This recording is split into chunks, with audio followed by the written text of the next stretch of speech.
what's one career myth that you believed at the start of your career, but now it's completely debunked, maybe based on your years of experience? Well, I would say there were quite a few. I felt like what you started with or what you studied is what you will learn or where you will stop at. But then I realized that life is full of surprises. It throws us lemons and we make lemonades out of it. We pivot, we do different things. And I feel like that is the great thing about life. Because if we don't have those moments of lemon to lemonade, we never really will be able to scratch the surface. I'm so appreciative of every stumbling block because it became a stepping stone, a chance for me to build something fantastic, build relationships. You never can tell where it will lead to. That change is not necessarily scary, but it's the chance for you to break boundaries. So take that risk. I also feel like people have stayed long in a career and they feel like, I don't think I can do something else. This is what I've always known to do. This is how I know how to do it. But breaking from that mindset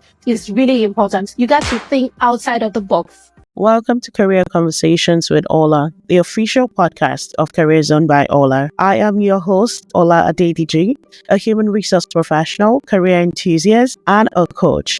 Your go-to guide through the highs, lows, and everything in between of building a meaningful career. In each episode, I sit down with incredible professionals, trailblazers, go-getters, and everyday leaders to share real stories, practical advice, and lessons you can actually use. Whether you're just starting out, pivoting, or chasing your next big goal, the space is here to inspire and empower you. Join me and let's navigate the world of work together.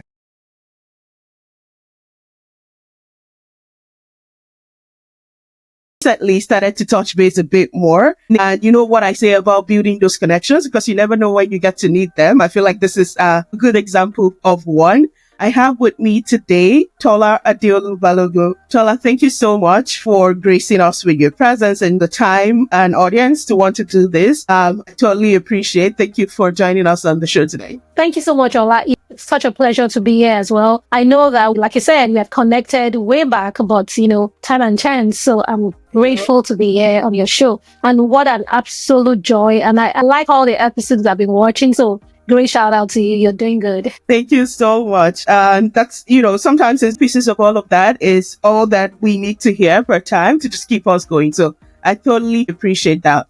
I'll do a quick intro of Tola before we get into the questions for the day. Tola is a perfect example of what you call career transformation. Some call it career pivots, but Tola started out in law, but she made the transition into human resource. And she hasn't looked back since then. She's got over 15 years of experience. She's worked across corporate, government, and entrepreneur spaces. She's been driving talent strategies and championing diversity, equity, and inclusion. And you know how I feel about D&I and everything in that space. So I can understand how, there's like a natural connection between us both. Absolutely. Yeah. What makes her journey fascinating is that she didn't just switch careers, but she's found a way to bring her legal expertise into human resource, and she's making an impact in it. We're going to dive into Tola's career pivot story, how she's navigated uncertainties, and how professionals can position themselves for the future of work. I believe this episode will be filled with lots of lessons, lots of insight, especially for anyone who has either pivoted or is looking to pivot their careers. I trust that the conversations and the insight from Tola today would be something to help you. So stick around. Tola, like I said, it's such a pleasure to have you on the show. I can't wait to get started. I'm so excited. If you're watching on YouTube now, you probably can see how broad and big my smile is. I have to ask Tola, when you tell people that you went from law to HR, what's the first type of reaction you get? Well, once again, thank you, Ola, for having me here. So I would say I don't get so much of like a huge, oh, wow, how did you do that? Okay. Maybe because there's a connection between law and human resources. I would say law, human resources connect with people. If you look deeper, you will see that every legal person, every HR person or professional helps people. They help them simplify processes. They help. So I feel there's a natural connection. But in the real sense of the word, when I was making this pivot, it wasn't something I thought about. So I fell into human resources accidentally. Okay. And I like to share it.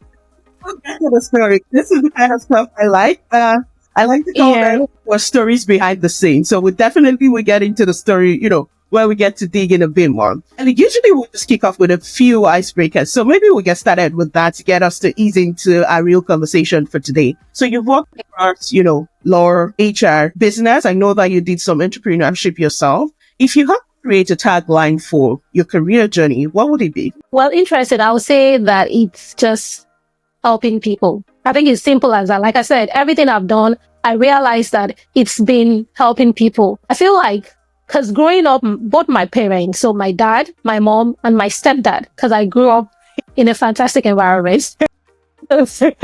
So I grew up with my stepdad, and obviously I also met my dad along the way. But all of them, funny enough, were public servants. So my mom retired as a vice principal in a high school. My stepdad retired as a lecturer in a college. He's had years of experience in college, and then he also went ahead into politics and public service. My dad also retired from public service, and I feel like all of that just shaped my life journey into seeing that helping people was just like a lifestyle, a way of life. So I would say that in all that I've done, it's helping people, empowering people, and strengthening them. I love that tagline, helping people. At the end of the day, it's almost like whatever you do on a daily basis, you're always able to bring it back to that purpose of helping people and empowering them. Thank you. I love that piece. Okay, so one more icebreaker before we get into, our real questions for the day. What's one career myth that you believed at the start of your career, but now is completely debunked, maybe based on your years of experience? Well, I would say there were quite a few. I felt like what you started with or what you studied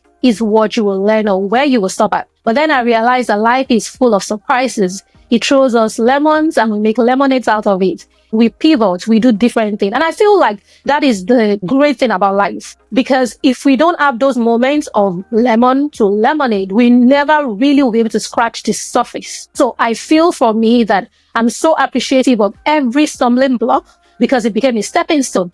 I'm so appreciative of every change that was scary because it was a chance for me to build something fantastic. Yeah, absolutely. And one of the bigger pieces is as individuals, we completely evolve. So for instance, in my own case, and I feel like at some point I need to also share my story. I have a background in sciences. My degree was in chemistry, but I wasn't finding fulfillment. And then after a while, unlike most folks who would say they accidentally fell into HR, I went seeking. It was more like, what's next? Like, what's that thing that's going to make me feel like I'm living in my purpose? And here we are down the line. So definitely, right. Yeah, totally. We really evolve. We never necessarily always end up where we started from. So yeah, that's absolutely a myth that should be debunked for sure.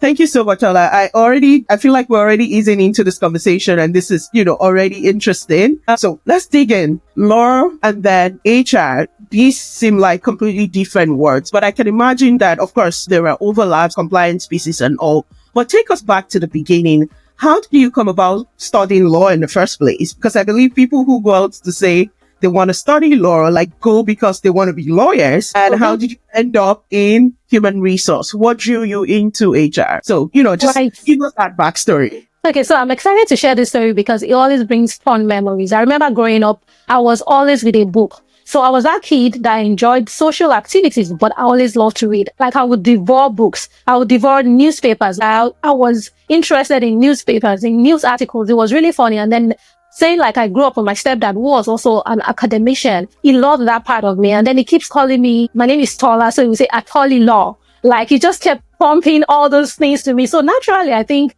that's how I fell into it. There was no question of what are you going to study. He had kept saying these things into existence. He kept motivating me. He was dropping the hints from one stage to the other. You're going to make a great lawyer. You look like a perfect judge. Like it was those affirmations. And then what you want to be? I want to be a lawyer.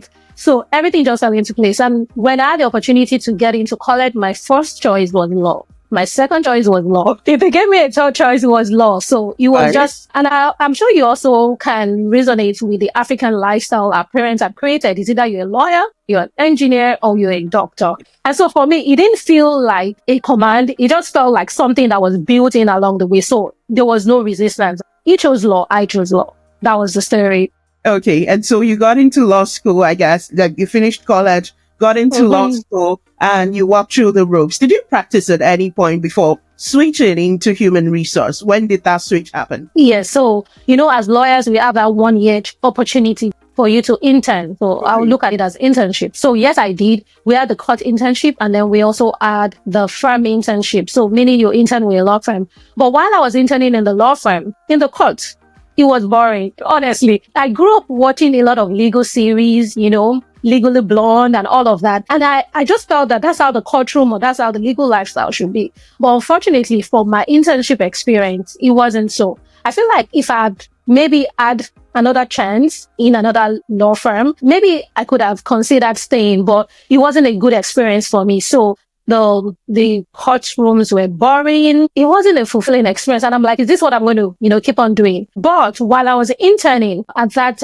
law firm, I met a colleague of mine who was also, I think she was a year or two older than me. And then I think she had experiences working with other legal experts, and she had started the business side of law. So corporate law, helping people to start, manage and run their businesses. In those days, it was like when you wanted to register your business or you wanted to incorporate a company in Nigeria, then it was really, really challenging because you have to go to the Corporate Affairs Commission, wait endless hours, wait for months before you can get your company documents. And then for me, it was just like there should be a better way to do things. And so within that 1 year, I made up my mind that if ever I was going to do anything that had to do with legal, it would be corporate law. And fortunately for me, we kind of connected. And then we had a partnership and we started something, but we went on our own to do solo, just after then and all of that. And that's when the legal entrepreneur side of me, actually came to fruition. Okay. And so you did legal entrepreneurship. At what point did you decide, I think I need to make a pivot? I think I need to make a switch. Right. So while I was in that, I knew that maybe that would not sustain me because I was going to have a family and all of that. And I was testing waters. It wasn't as if things were quite rosy. I was new. I didn't think anyone will commit so much, to me. I had the opportunities, but, people were looking at it. We should be able to do this. We should be able to do that. So I knew I had to get like a 9 to 5. Also because I wanted that corporate experience because I felt like it was going to prepare me to other things that, eventually I would do. So my first application or my first set of applications to law firms were not yielding anything. And I just didn't want to stay idle. And so I saw an job advertisement in the newspaper back then in Lagos, Nigeria. And then it was for an executive assistant for a managing director. It was a public relations company. And I did apply. And the first thing they asked is that, why would you, as a lawyer, want to be an executive assistant? Like I told them, I love to help people. That's the first thing I did. I told them I love helping people. I love making complex policies. I like simplifying it. I love to make life easy for other people. So I could take a complex administrative task and break it down into simple tasks and just make things better for people at organization. And I think that was what sold me out. They asked me what I was bringing to the table in quotes. And I told them my legal expertise was going to save them a lot of money and trouble. And that was it. And so that's how I got hired. And I got into executive assistant role. Within that period, I think I managed about 3 different managing directors because the company was evolving, or they would move me to another person or add one other person to me. I enjoyed it because I was helping people. But at one time, I had a rethink that, is this what I really wanted to do? Because at one time I felt I wasn't finding fulfillment, maybe because of some people I was interacting with. Some people will be disrespectful because then being an executive assistant, people will think it's more of you making coffee and all of that. And so it could get disrespectful. But I felt for me, that was a chance for me to grow into that woman I wanted to be. I felt it gave me an opportunity to be confident. It gave me an opportunity to change the landscape of what executive assistant meant. For me, I feel it's more like a chief of staff kind of office. Someone that helps to do all the behind the scenes for whoever it is who is calling the shots. So really, you're the one calling the shots. So for me, that's when I realized that no, I need to find fulfillment in anything I do, because life will always throw you lemons, and what you make from it is lemonade. So you transitioned from being an executive assistant at some point and got into, the full human resource scope, correct? Right. So in that same company, there was a chance for me to, being an executive assistant, because it was like a group company, and then we had a group HR, but for the independent companies, they kind of needed someone that would be reporting to the group HR. And so I just stepped into the role. Like, it wasn't offered to me, I took it. Like when they say, if you don't get the table, your own table, Sure. So that's what I did. And then I started noticing the loopholes, maybe communications, and all of that, employees saying one thing or the other, and I began to make recommendation, and that was how I got the role. So I got that role in court. At one time, it wasn't official, but before I left, it was made official. And then that's when I got into human resources. I started to read about it. I started to learn about it. Although immediately after that, I pivoted into contract management, But like I said, that is one good thing I love about my experience or my background as a lawyer. I feel like it gives you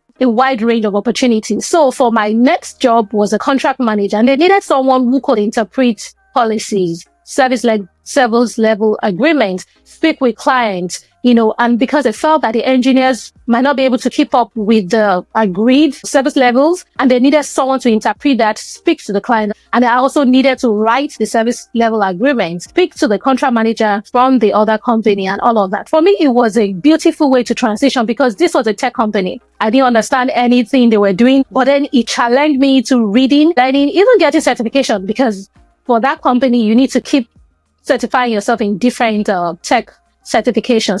So for me, I was able to help them in certification, but for non-tech roles. So it was a great opportunity for me to, just challenge myself and build something out of that. And so it was from there I really transitioned into human resources. How I landed that role, I think it was just selling myself. Asking me what I can do, and I'll tell them I'm an attorney. I can do anything. I like that. Superwoman.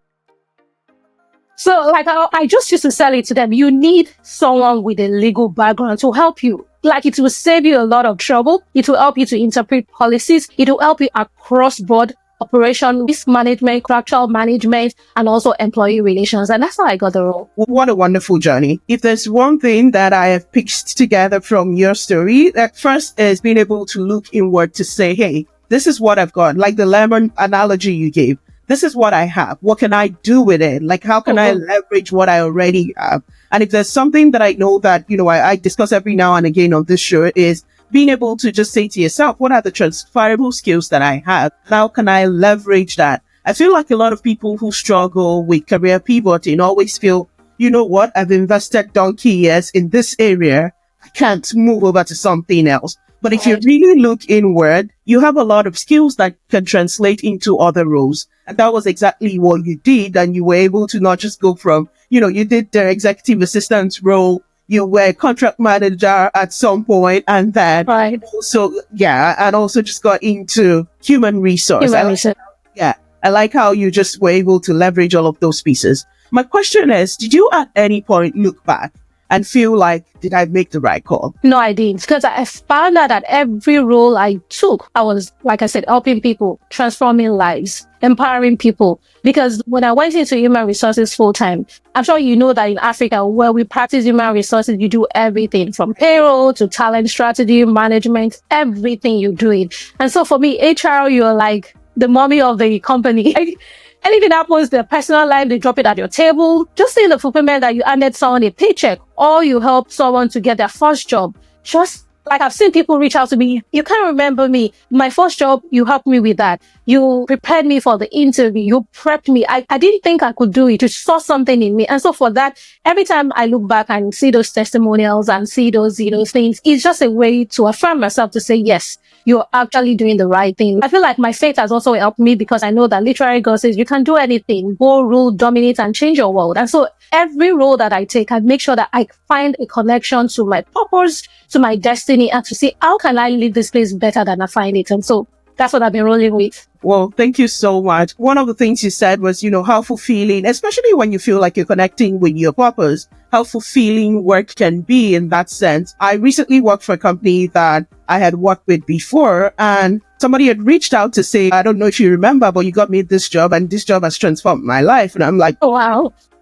I was just doing. Those are the moments we live for. Those are the moments we live for. And I was just doing my job. I saw a great candidate. Didn't feel like they had the right exposure in this environment, in this context. But you know what? I was able to speak with the hiring manager who took a chance on him. And 3 years down the line, he's doing really great on the job. And so it's like, Ola, I don't know if you know, but you got me this job. Like you literally did this job. And I'm like, those are really the moments that we live for sure. So Tola, you've worked across corporate, government, and you've even had to run your own business. What's one biggest shift in mindset that you've had to have making all of these changes and all of these moves? Thank you so much. I'll say being vulnerable. I feel like just being vulnerable can shift so many things. So for me, I knew that government was different because it was more, there were policies you have to follow. You might not go at that fast pace because I'd worked in a tech company, I'd worked with a startup company, and I felt like I thrive more in startup companies because I like to build things from scratch. I feel that's where I actually do well. I like to take something from nothing and make it something beautiful, just like how God, did in the creation. And so for me, when you look at it in government, there are rules to follow. There are levels you can get to. There are things you cannot do because you have to wait in line for one thing or the other. And I also know that in my entrepreneurship journey, I couldn't wait for such a long time. I need to make decisions fast. Also for startup companies, things need to move at a certain space. So I know that just being vulnerable, having to know where to draw a line, where to pause, where to move forward, and just realizing that will help you. So for me, being vulnerable to know that things might not work out the way it worked out in my last space.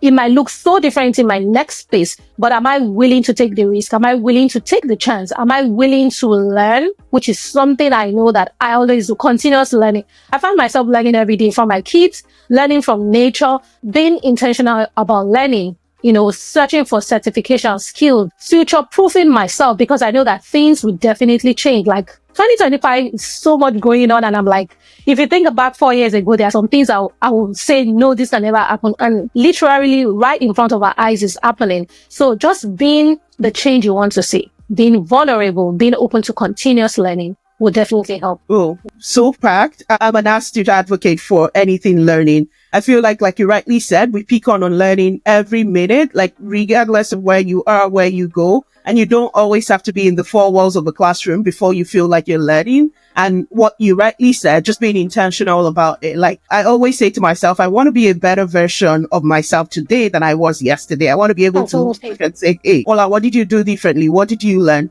I'm someone who reflects a lot and that pushes me to want to pick on the next thing. And I mean, 2025, it's just literally 3 months in and it's 3 days. A completely different space for it. So thank you for that.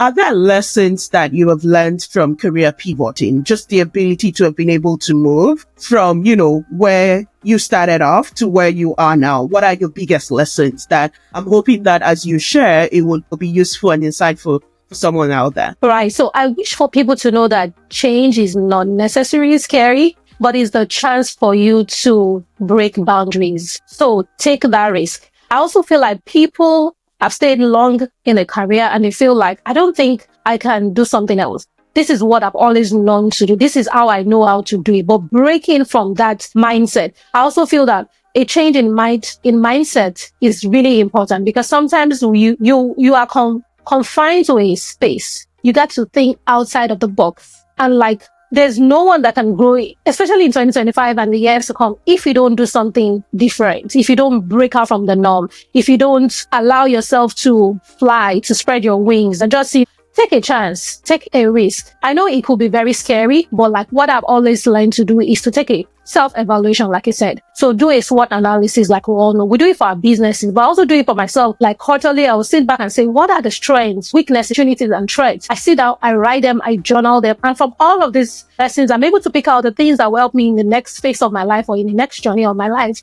Also appreciating milestones. I give myself enough grace. For instance, when I came into the United States of America, it was a bit challenging to be able to break into the corporate space. But for every time I stayed in the role I was in 5 years, I knew that I was making a mark and a difference. Everything I learned on that job 5 years, it wasn't an HR role, but it was an administrative role. But it gave me the chance to do so many things. I touched so many lives. It was more like a community kind of engagement role. And I was able to spread my wings. I was able to help thousands, not even hundreds, thousands of people. And for me, that was a great fulfillment. It wasn't my ideal role, but it was launching me to my ideal role. So I would say, take the chance. In that moment you're where you are that you don't like. Begin to think of the places where you want to be. So people talk about manifestation. I call it affirmations. I write out beautiful affirmations about myself, about my journey, where I want to be, and that helped me. I will also say for me, writing is very, very helpful for me. So I journal. I actually have a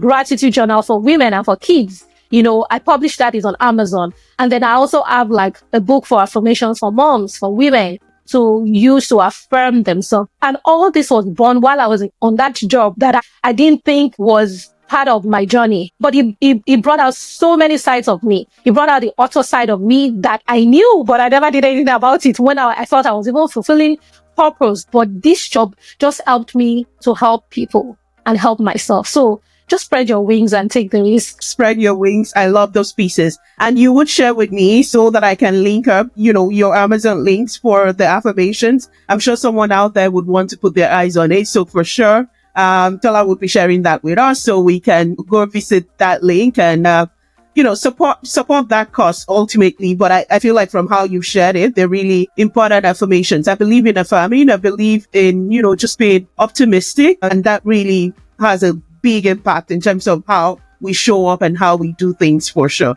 So thank you so much for that. I just wanted to drift a bit more into, I know that you're a big supporter of anything in the diversity, equity, and inclusion spaces. And so Right. I wanted to get some of your insights in that space. Diversity and inclusion is, big priorities for some organizations, but sad to see some other companies are also pulling back. A lot of things are changing. Like you said, 2025 has been interesting in that way, but there are often gaps between intention and execution. What's one misconception you've seen with companies about DE&I? How do you think companies can do better, really? Right. I feel like people feel DE&I is just filling a quota, satisfying just some numbers. But I think it's more than numbers. And I also feel one perception that people have right now about DE&I is that it's dying. And I beg to differ. I decide for me that it's not dying, but it's evolving. For so many things, policies change, but do you evolve? So I would say for me, what I've been able to do is take some time to assimilate everything that is going on and then begin to see, how can I make this change?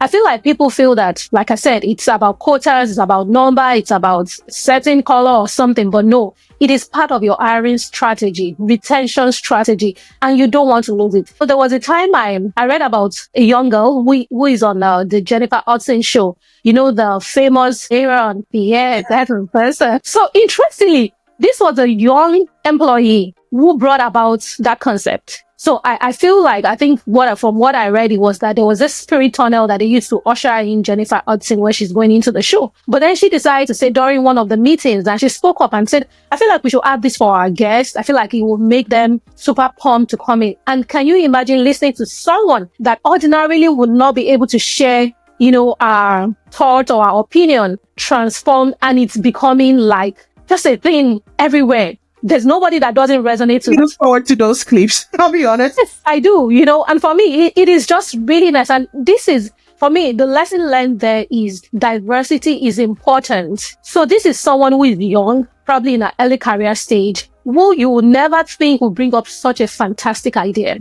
That is DEI in action. Yeah. And so I tell people it's not dying, it's evolving. It's left for us as human resources leaders to think back and begin to say, how can I shift? How can I evolve? How can my company benefit from the real policies and strategies of DE&I? And that's what I've chosen to do. Absolutely. I love how you put it. I usually say, the misconception is, we just want a few quarters, but that's not the whole idea. The impact of DE&I is so that someone who ideally would not get a chance is able to get that opportunity. And good example with Jennifer Hudson show. Doesn't feel like I'm promoting the show right now, but I love it. So yeah, for sure. So that's a really good example. It's also not just, beyond the diversity of humans, it's the diversity of ideas. How open are we to it? And how open are we to being able to execute or trying out things from like different people's perspective? Right. Yeah, because, at the end of the day, I've worked a lot with marketing teams in the course of my HR career. A lot of testing goes into things, and you really never know which testing or which ideas you get to execute that makes that whole difference. So yeah, for sure. Thank you so much. This is so insightful. So such an engaging conversation for me as well. I really love how we're diving into the different pieces. So one of the things I wanted to ask is this. We often have people in our lives who make great impacts in our lives. Yeah. Do you have, and you don't have to specify names, but has there been one individual who has made such a great impact in your career journey? What was that impact that they made? That would be very easy for me to say it was my mom, or it is my mom. So I grew up knowing that my mom, an educator, right? And I'd seen how she's evolved. At one point, she took a career break just because she wanted to sit back and be with us, be present with us. At one time, she took a career break because she needed it for herself. And I've seen her do so many fantastic things along the journey. She had started many businesses and she had touched life. She's still touching life. She's over 70, and when I call her, it's hard to get her on the phone because she's like, can I call you back? And I'm like, no, I'm the one that I'm busy. So I need to ensure to know the right time to call her because she's either somewhere helping people, either somewhere still doing businesses, getting government contracts. And I'm like, girl, how are you able to do this? Over 70 and she's kicking and she's doing so much amazing things. I remember there was a time she called me to say she had started, she got to know a real estate company. And there were people from Nigerians in diaspora who wanted to buy their first property, their first home. And it was just a matter of, I know someone, I know a place. And then she told one person and then the other person referred her. And that's how she started. She didn't even mean to start to be a realtor. And at the end of the year, she won the award for the salesperson of the year and she got a car. And I'm like, even me, I've not been able to do that. So on every level, she's been such a huge inspiration. And I would say it's not about what she says. It's about what she does. So she's not talking, she's walking. She's not saying it, she's showing it. And so I pick from those things. And every time I sit back and I'm like, if she can do this at 70, I'm still young. I should be able to do more. And so for me, my mom is the greatest inspiration. And she's got so much. She's done so many things, simple things, but they're actually more than we actually see. So I owe a lot to her. So much. I love how you said that. She didn't necessarily say certain things, but she was doing. It was the action and you were able to pick on, quite a lot of those pieces. Really love it. We're winding down, yes, but I have a few pertinent questions. One of my favorite questions lately would be, Tola, if you were to look back at 15 years ago or at the start of your career, or maybe just at the start of law school, what would you be saying to that younger version of yourself today? I would say, dear Tola, break tables. I love it. Shatter glass ceilings. I feel like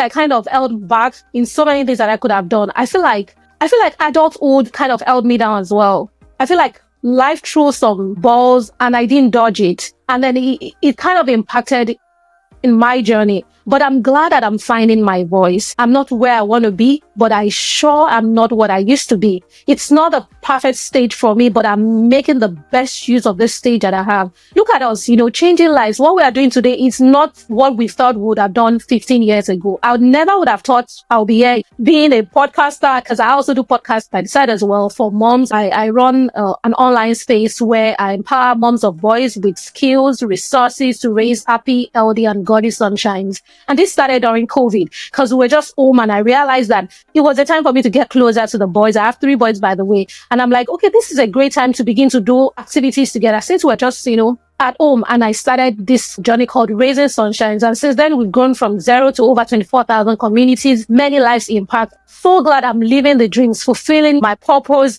and just glad that I might not be where I want to be right now, but look, the future is so bright. Break tables. Right. Don't be afraid to break tables. That's all I hear you say. Just, shatter those glasses and you never know what's at the end of it. But yeah, for sure. I can, you were saying a lot of things and I was just nodding in my mind. I'm like, gosh, I can relate. Looking back sometimes and you've got this lovely ideas, but sometimes you feel like, oh, maybe the time is not right. Maybe I can't do it. And, but regardless, the fact that we're able to look back and say, oh yeah, we may not be there yet, but we're definitely on the way to, evolving and doing something great. Right. If I can also add something, I would say that I wish to have told myself that don't strive for perfectionism, strive for progression, because I feel like I'm that kind of person that I feel it has to be the right place, a perfect, convenient place. This atmosphere has to be this. It has to be in this way. But I can tell you for a fact that you might never get the perfect stage, but you can get a chance to progression. So take that chance. Yeah, I love that. That was one lesson that took me a while to learn as well. So I can totally relate. Don't strive for perfection, strive more for progress. It's, absolutely to move the needle from A to B at every point, and you never know what lies there. So thank you so much, Tola. I have a few more closing questions. Career pivots can be very exciting and for some people scary, overwhelming. For someone who is listening or watching and maybe they've pivoted or maybe they're about to pivot and they're feeling stuck, what would be your counsel or your advice to them today? All right. So maybe you've pivoted and you're feeling like, did I make the right move? I just want you to relax and, give yourself a lot of grace. I want you to look within and begin to think, what next? What next can I do in my company, in my organization, or if you found yourself on an entrepreneurial journey, what can be that change that would impact someone's life? I always feel like if you can tie whatever you're doing to someone's purpose or to someone's destiny, like changing things, making sure that you're helping people along the way, you're going to do incredible well. So just sit, relax, grant yourself some grace and begin to have inward thoughts. Begin to think about, write, journal, connect what you're trying to do to a cause. If you feel like, for me, it's helping people. If you feel it's empowering people, if you feel it's ensuring that organizations are on course, whatever it is that you want to do, tie it to something, that will build someone else's life. Once you've done that, you're going to grow yourself. Once you're able to help people, you're actually helping yourself. That's what I would say. And for someone who is ready to pivot and is afraid to take the baby step, I would say find peace first. For me, I don't move until I find peace. If you feel that you're still feeling fidgety or you're feeling like, I don't think this is a good idea, I feel you should listen to yourself. For me, in the place of faith, I listen to God. So whatever works for you, just make sure you find peace before you pivot or before you move. And sometimes it's not necessarily about finding that eternal peace or peace that that I need to be still, it's just knowing that, look, the other side could be fearful, but do I have what it takes to move to the other side? You don't have to check all the boxes. If you check 2 or 3 out of the boxes, and you got peace, I would say go ahead. Really, really insightful. A lot of relatable lessons for sure. So we've talked about how the world of work is evolving. If somebody was starting out today, leaving college, getting into the corporate world, hoping to become a thriving professional, what would be your counsel to them? Build relationships. That's the first thing. Build relationship. I have a college student. My son is in college right now. And every time we have conversations, I keep telling him, build people, relationships. You never can tell where it will lead to. Be open to, people will say, I'm shy. I'm not the one that will be putting myself out there. But it's not about pushing yourself out there. It's about building a brand identity. And when I'm talking about meeting people, networking and all of that, you are building a brand identity. People know you for something. And so I will tell people, like last year, it was one of my goals to ensure that in this year, I meet people. And so meeting people can be on LinkedIn. It doesn't necessarily entail going for conferences that might be so expensive I'm not able to afford, but just making sure that the connection is there. And that's why when I saw your post, I just shot my shot because I'm like, oh, this is a great platform. I would like to connect with you. I feel like when women come together, we do incredible and beautiful things. So for me, I just took the opportunity. It wasn't something I planned, but I knew it was part of my goal to build relationship. And I can tell you for free that this relationship is going to build more exciting things. It might not even be for ourselves. It might be for someone listening out there. And so for me, like I said, build relationship, because as you're building it, you're building a brand personality for yourself. I like how you connected you being intentional about relationship building with identity, personal branding. I've talked about that on one of the episodes. It's so important, especially as the world of work is evolving today. You can't afford to say, I've got the skills, but I just want to be at the side of my table and do work. Like, there's a lot out there.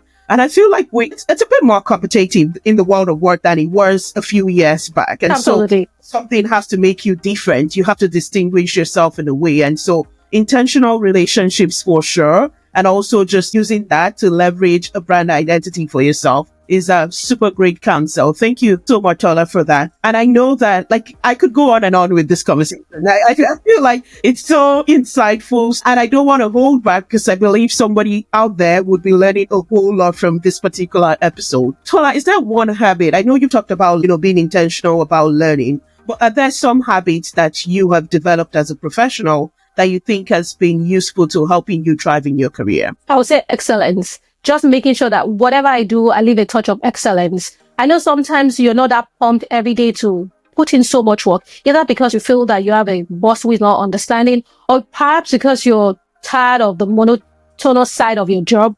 But every day I show up with the intention to be excellent, because I know that what I'm doing is not for myself. I'm helping other people. my action or inaction on the job is going to affect someone's life. So showing up with excellence and knowing fully well, like I keep saying, my faith, everything that God did, he looked at it and said it was beautiful. So everything that I do, I have to make sure it's beautiful. It doesn't have to be perfect, but I come in with that intentionality to know that I'm changing lives. Because I'm in human resources doesn't mean what I'm doing is inconsequential. You never know whose life you're transforming. And so that's why I say excellence. Yeah. Thank you so much, Tola. Just leave everything with a touch of excellence. Tola, if you finish up, this race of career, I know we still have many more years ahead. Absolutely. Yeah. What would be one legacy you would like to leave behind? I would say if there's one thing, is that people remember me and say she was a force, or she is a force, because it won't be like she was a force. It will be like she's a force, because I will leave an eternal legacy, a legacy that is continuous. I for one, I'm raising boys, raising men. And for me, it's part of the things I connect myself. I have to pour into them so that they can come to be happy, healthy sunshines. So from sunshines to manhood. And for me, that's why I say pour into people. I want people to know that someone came, but someone did something very good. Someone did something special. Adetola came, she saw, and she conquered. She's a force.